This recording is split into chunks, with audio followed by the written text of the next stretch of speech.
Doa dalam Islam sangat dianjurkan. Bahkan kata Nabi SAW, ad-doa huwal ibadah. Doa itu sebenarnya inti daripada ibadah. Sebagian ulama mengatakan, kalau diitlakkan doa, maka berarti semua aktivitas ibadah masuk di dalamnya. Makanya contoh misal, definisi daripada sholat, secara etimologi adalah doa. Karena memang isinya doa.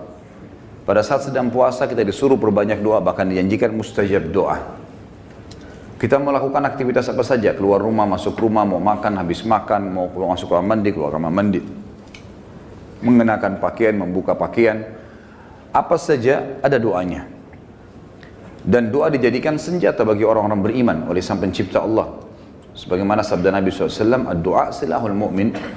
Doa adalah senjatanya orang-orang beriman. Hadis ini masih diperselisihkan para ulama, tetapi memang dijadikan sebagai gambaran oleh para ulama yang lainnya tentang masalah bab doa, karena dia hanya dukungan, dia bukan menjadi sebuah intisari daripada bahasan itu. Artinya orang mukmin bisa berdoa kepada Allah sehingga menjadi senjata bagi dia untuk menolongnya dalam segala masalah yang sedang dihadapi. Kita dianjurkan teman-teman sekalian agar selalu doa, dan doa adalah munajat atau curhat, menyampaikan hajat kepada Sang Pencipta, dan tidak boleh lepas. Saya sudah sering ulangi dan saya ulangi lagi sekarang.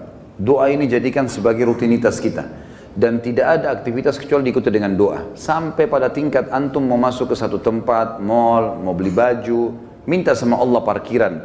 Minta sama Allah dimudahkan, maksud saya.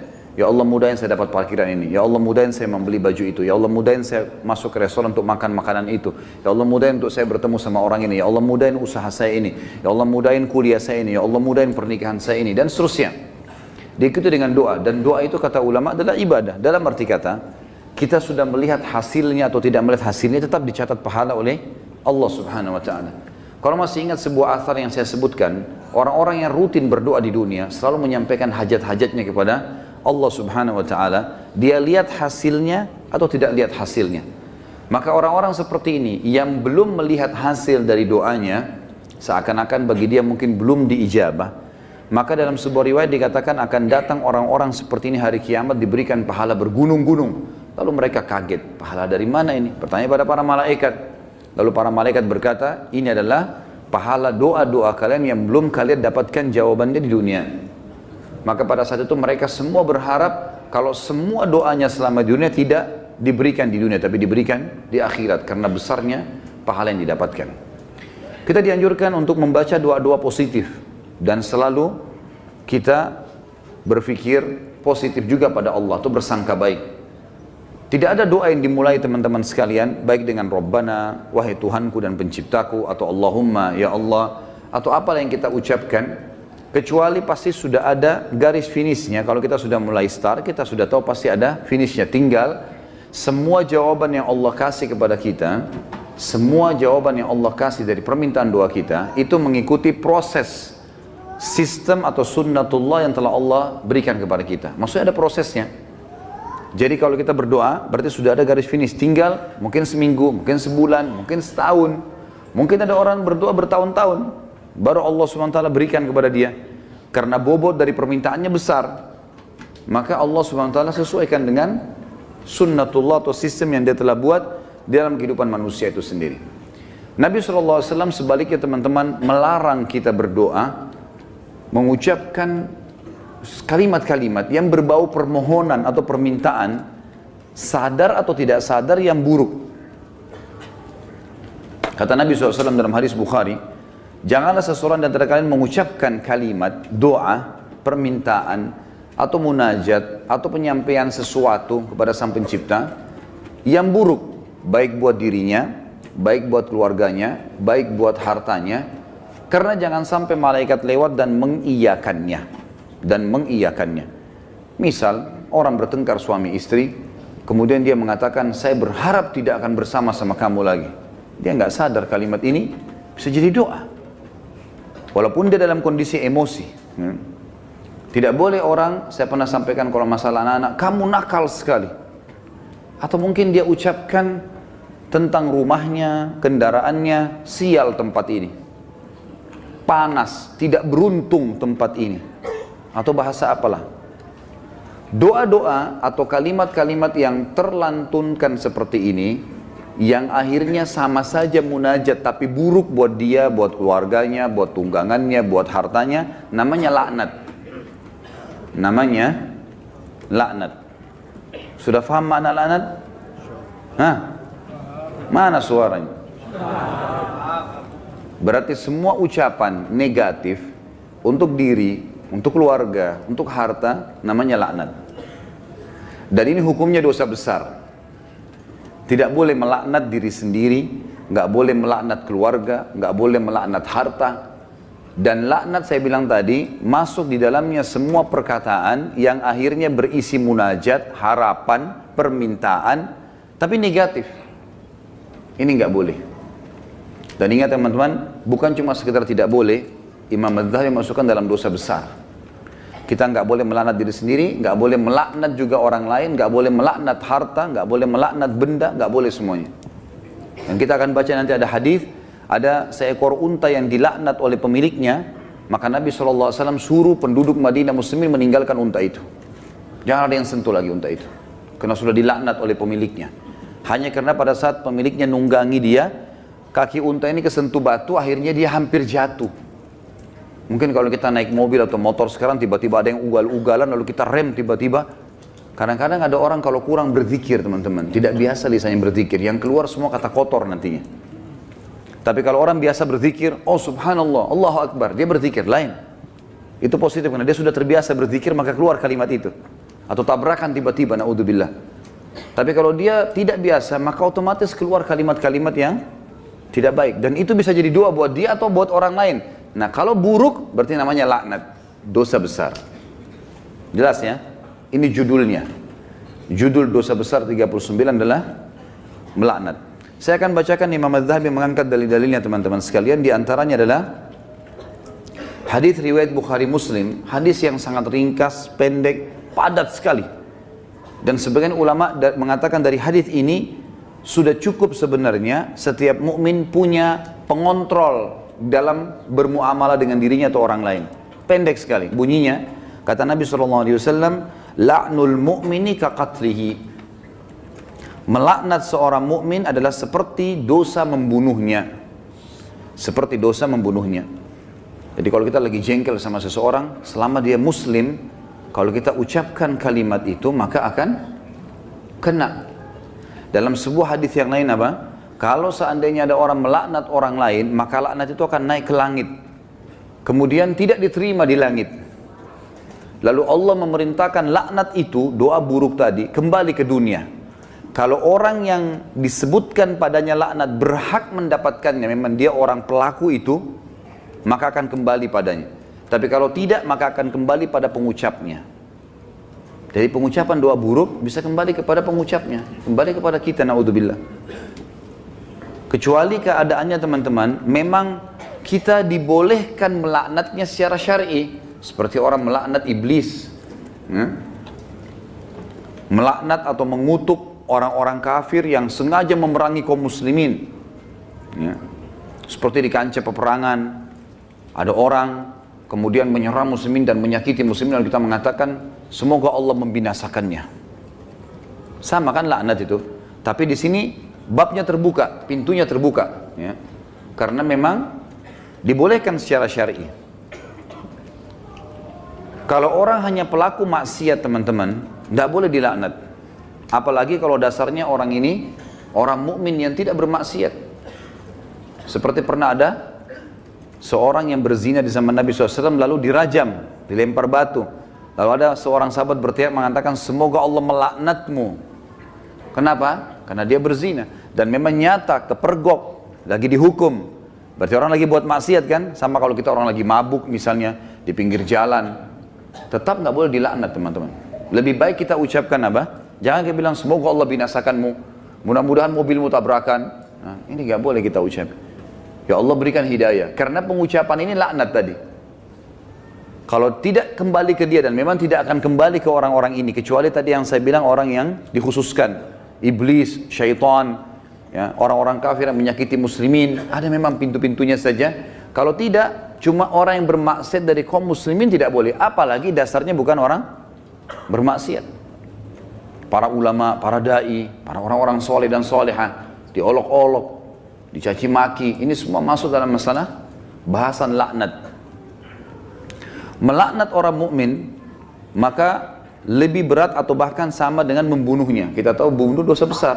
Sebagaimana sudah kita bahas juga di dosa besar kita yang kedua, masalah membunuh adalah dosa besar dan itu sangat berat. Dan membunuh orang mukmin teman-teman sekalian, itu dalam ayat Al-Quran disebutkan termasuk yang diancam kekal di neraka selain kekafiran, kemunafikan, kemusyrikan, juga dalam membunuh mukmin secara sengaja. Ini ada ancaman kekal di api neraka, gitu kan? Dan ini masih khilaf di antara ulama memang, tapi umumnya ulama mengatakan zahir hadis ayatnya begitu. Wa may yaqtul mu'mina muta'ammidan fajazaohu jahannam khalidina fiha. Siapa yang bunuh orang mukmin, maka dia akan disiksa atau dikekalkan di dalam api neraka, ya. Itu ada di dosa besar nomor 2. Maka dia akan dimasukkan ke dalam api neraka dan dia akan kekal di dalamnya. Maaf, sebentar saya pastikan lagi.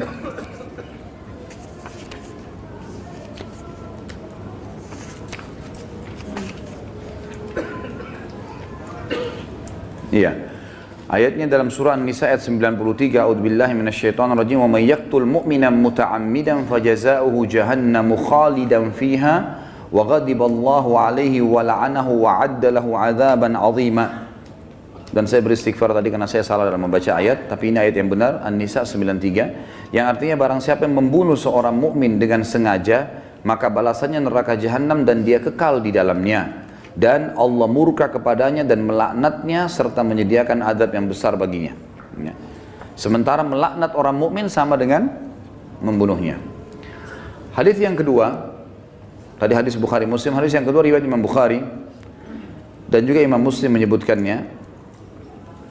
Kata baginda Nabi SAW, sibabul muslimi fusuqun wa qitaluhu kufur. Mencaci maki seorang muslim adalah suatu kefasikan dan membunuhnya adalah suatu kekafiran. Di sini kalimat mencaci maki seorang muslim adalah sebuah kefasikan, maksudnya adalah caci maki masuk dalam laknat. Caci maki masuk dalam laknat. Misal seseorang punya pegawai, lalu dia mengatakan kamu bodoh. Kalimat bodoh ini, walaupun dia lagi salah, bukan itu sama doa buruk kan, laknat. Maka bisa kembali ke dia, bisa kembali ke dia, tapi pengucapnya walaupun orang itu layak mendapatkan kalimat bodoh, kembali ke dia kalimat itu, tapi laknat ini bisa kembali menjadi dosa besar bagi pengucapnya. Dan lebih baik jangan diucapkan. Lebih baik jangan diucapkan. Beda kalau kita menghardik perilaku. Misal gini, ada orang melakukan perbuatan yang ngawur dia melakukan perbuatan yang orang tidak lakukan. Misal mobil lagi sangat kencang, kemudian dia tiba-tiba berjalan di tengah jalan, seperti menunjukkan sebuah atraksi atau kehebatan gitu kan. Lalu kita mengatakan perilakunya orang ini gila. Perilaku, perbuatannya itu berbeda. Yang dimaksud dalam sini adalah masuk kepada individunya. Karena perilakunya memang betul salah, gitu kan? Perilakunya salah. Kalau kamu terus melakukan perbuatan ini, seorang guru bilang sama muridnya, kamu bisa menjadi orang bodoh. Nggak masuk dalam laknat itu. Karena yang sedang dibahas apanya? Perilakunya. Perilaku beda, gitu kan? Kalau kamu terus saja seperti ini, telat datang di kantor, tidak mengerjakan pekerjaan, kamu tidak akan berprestasi. Kata-kata tidak berprestasi, buruk atau tidak? Buruk. Masuk semua dalam globalnya makna laknat, tapi tidak masuk di sini karena dia sedang menilai perbuatan memang yang sedang salah. Beda, gitu kan? Seseorang membersihkan rumah atau masjid masih kotor. Ini kenapa dibiarkan kotor? Kalau begini nanti orang akan menilai kamu buruk, menilai perbuatanmu buruk, bukan laknat itu. Jelas ya? Jadi yang kita maksud di sini adalah individunya. Mencaci maki di sini masuk di dalamnya adalah kefasikan dan membunuhnya adalah sebuah kekafiran. Kemudian dalam hadis Muslim dari Rasulullah SAW bahwasanya beliau bersabda di dalam hadis yang diriwayatkan Imam Muslim juga, la yakunu la'anu syufa'a wala syuhada yaumal qiyamah. Orang-orang yang gemar melaknat, lidahnya suka mengucapkan kata-kata buruk. Termasuk teman-teman ya, saya sering dengar orang bercanda sama temannya, ucapkan nama binatang. Ya. panggil nama binatang, panggil kata-kata buruk, ya. Kadang-kadang kalau ditanya, apa itu? Oh itu artinya ini, oh itu arti buruk semua. Walaupun dia cuma bercanda sama temannya. Di sini dikatakan orang yang suka melaknat, lisannya suka diucapkan kata-kata negatif begini untuk dirinya, untuk orang lain, untuk kendaraan, untuk tunggangan, harta dan seterusnya, tidak akan bisa memberi syafaat. Dan syafaat adalah pertolongan. Saya pernah tekankan teman-teman, syafaat itu akan didapatkan bagi kalau manusia biasa kayak kita, kalau timbangan amal kita sudah lolos. Kalau kita sudah ditimbang amal baik, amal buruk, lalu amal baik kita lebih banyak, maka kita akan bisa memberikan syafaat orang lain. Sebagian ulama mengatakan sesuai dengan kadar lebihnya pahalanya dia. Misal pahalanya 10.000, dosanya 100, maka lebihnya, selisihnya dia bisa membantu orang sejumlah itu, tapi bukan diambil pahala dia, cuman kadarnya saja. Ini ulama ambil daripada hadis Nabi SAW yang berbunyi, sesungguhnya akan ada dari umatku yang bisa memberikan syafaat sejumlah suku Mudar. Suku Mudar adalah suku Arab yang sangat banyak jumlahnya, gitu kan. Ada orang kena banyak sekali amal solehnya, dosanya sedikit, dia lolos, kemudian dia bisa memberikan pertolongan sampai satu suku, gitu kan. Lalu lanjutan hadis kata Nabi SAW, dan ada juga di antara umatku yang akan saking besarnya dosa yang dia lakukan, yang akan membesar di neraka sampai dia sendiri menjadi salah satu sudut neraka itu. Tapi saksi bahasan kita potongan pertamanya. Orang yang suka melaknat teman-teman tidak boleh memberi syafaat. Sebagian ulama mengatakan syafaat di sini masuk dunia dan akhirat. Artinya kalau ada orang mau merekomendasikan orang lain, tidak layak dia bisa memberikan rekomendasi kalau dia sendiri suka melaknat, suka menghardik, suka mencaci maki, suka menyalahkan, ya, mendoakan yang buruk.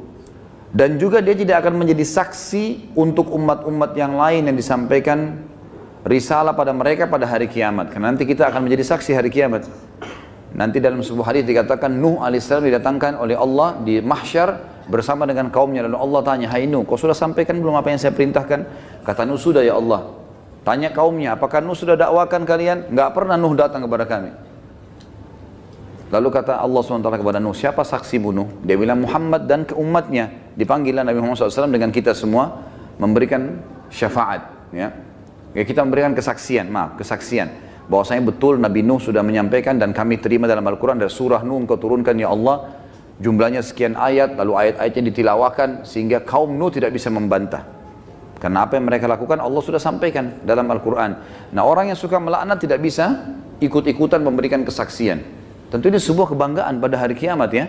Karena kita bisa jelas, oh ini umat Muhammad, umat yang terbaik, karena kita umat terbaik. Sebagaimana sabda Nabi SAW dalam sebuah hadis yang sahih yang lain, tidak ada satupun umat sebelum kalian kecuali berharap menjadi kalian, gitu kan? Karena besarnya fadilah kita sebagai umat Nabi Muhammad SAW.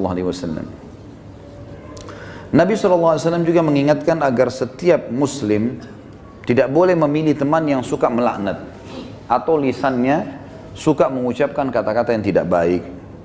Nah, itu disebutkan di dalam riwayat Imam Muslim. Kata Nabi SAW, la yanbaghi li sadiqin an yakuna la'anan. Tidaklah patut bagi seorang teman menjadi seorang tukang laknat atau suka melaknat.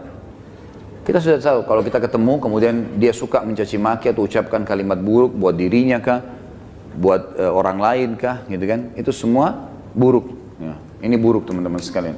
Sama dengan yang saya lihat orang sering sebut di Jakarta lata, sembarangan ucap-ucapan. Dan ini saya, Allahu a'lam, saya pribadi melihat, mungkin saya salah ya, tapi saya melihat ini mungkin karena dibiasakan saja. Dianggap bahan bercandaan awalnya, lama-lama jadi kebiasaan dia. Lama-lama, karena ini kalau kita tanyakan di teman-teman medis mungkin tidak ada penyebabnya ini. Bukan orang yang gila. Jadi dia cuma karena menganggap lucu, dia anggap juga orang-orang anggap dia jadi lucu, jadi ngucapin kata-kata yang tidak baik. Ini juga masuk. Kalimat-kalimat buruknya bisa jadi laknat karena orang yang tidak dihitung, tidak dihisap oleh Allah, hanya anak kecil sebelum balik, orang gila sampai sadar, gitu kan? Dan juga orang tidur sampai dia bangun. Selain daripada ini akan dihisap oleh Allah Subhanahu wa taala. Orang mukmin secara umum yang dihasankan hadisnya oleh Imam Tirmidzi, dilarang juga menjadi orang yang suka melaknat, menyalah-nyalahkan, berkata-kata buruk, menyakiti orang lain. Sebagaimana sabda beliau sallallahu alaihi wasallam, laisal mu'minu bit-ta'an walal la'an walal fahish walal badhi. Bukanlah seorang mukmin yang sejati Orang yang suka mencelah, yang gemar melaknat, yang suka berbuat keji, dan suka berkata kotor atau menyakiti orang lain. Itu orang mukmin tidak usah. Bahkan saya sudah pernah ajarkan teman-teman, kalau kita diajak ribut, diajak bertengkar, wa idza khatabahumul jahiluna qalu salama. Kamu begini, kamu begitu. Sudahlah, tinggalkan saja. Enggak usah ikut-ikutan. Karena dua orang yang bertengkar, dua-duanya jadi jelek mukanya. Kenapa antum mau ikut-ikutan jadi jelek seperti dia? Karena kita manusia, ada emosi. Kalau lagi bertengkar dengan orang, enggak usah baca WA-nya, enggak usah baca SMS-nya. Enggak usah dilihat. Baca Al-Quran, berzikir kepada Allah, doain supaya dapat hidayah. Belum lihat, mungkin dia marah. Semoga Allah kasih hidayah. Selesai. Insya Allah Allah kasih kebaikan itu. Nanti Allah perbaiki. Gitu. Daripada ikut-ikutan. Ya. Karena dia buruk, kita buruk. Dia melaknat, kita bisa melaknat. Dua-duanya hanya kena keburukan. Dan kata Nabi SAW, kalau dua orang sedang bertengkar, maka laknat Allah turun kepada yang memulainya. Siapa yang memulai pertengkaran, dia yang dilaknat sama Allah. Jadi kalau laknat dari Allah melalui malaikat adalah diangkat berkah hidupnya. Kalau laknat kita, manusia kita mengucapkan, berarti kita berharap keburukan buat diri kita atau orang lain. Kalau dari malaikat, dari Allah itu diangkat berkah hidupnya. Kalau dua orang bertengkar, maka laknat Allah turun kepada orang yang memulainya. Dan yang tidak membalasnya terus didoakan malaikat agar dapat rahmat dan pengampunan. Sampai dia membalasnya. Kalau dia sudah balas, dua-dua kena laknat. Jadi tinggalkan saja. Ya. Kamu begini, kamu begitu ya, ngomong aja, kita jalan saja. Baik dia yang ngomong. Tulis SMS sampai 1000, tidak usah baca. Tidak usah baca. Kita baca, wah dia begini, balas lagi, habis umur gitu. Untuk apa? Kita kalau balas SMS, balas WA begitu bertengkar itu sudah bisa satu surah Al-Quran dibaca. Satu huruf 10 pahala. Benar nggak? Amalin ya. Jangan cuma benar-benar tapi. Contoh realita lapangan, banyak orang begitu. Jadi jangan buang-buang waktu, nggak ada gunanya. Orang mukmin itu tidak suka mencela. Memang tidak gemar, dia tidak mau. Nggak usah ribut-ributan. Kita jelaskan pada saat perlu. Kalau ada pun orang teman-teman, ada dosa besar nanti yang kita bahas, masalah tidak boleh berdebat. Kalau hal-hal yang kita anggap perlu berdebat, menjelaskan argumentasi dan ada manfaat, sampaikan. Gak ada manfaat, gak usah. Kalau diajak dialog, kemudian kita nanti jelaskan juga sama saja, gak ada perubahan, dan kita tahu ini sebenarnya salah, untuk apa kita berdebat? Gak ada gunanya kan? Gak ada gunanya. Pernah salah satu ulama di Madinah didatangi oleh seorang syekh Syiah dari Iran di musim haji, waktu kami masih mahasiswa di sana.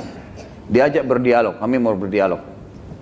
Syekhnya angkat Quran, kemudian dia bilang di depan mahasiswa, saya mau berdebat dengan anda, tapi percaya nggak dengan ini? Quran ini, diangkat Quran, percaya nggak? Quran ini Quran ahli sunnah, 30 juz, Qurannya mereka 49. Kata dia, tidak, saya tidak percaya. Kata Syekh, saya tidak mau berdebat. Lalu rujukannya apa nanti? Nggak ada gunanya.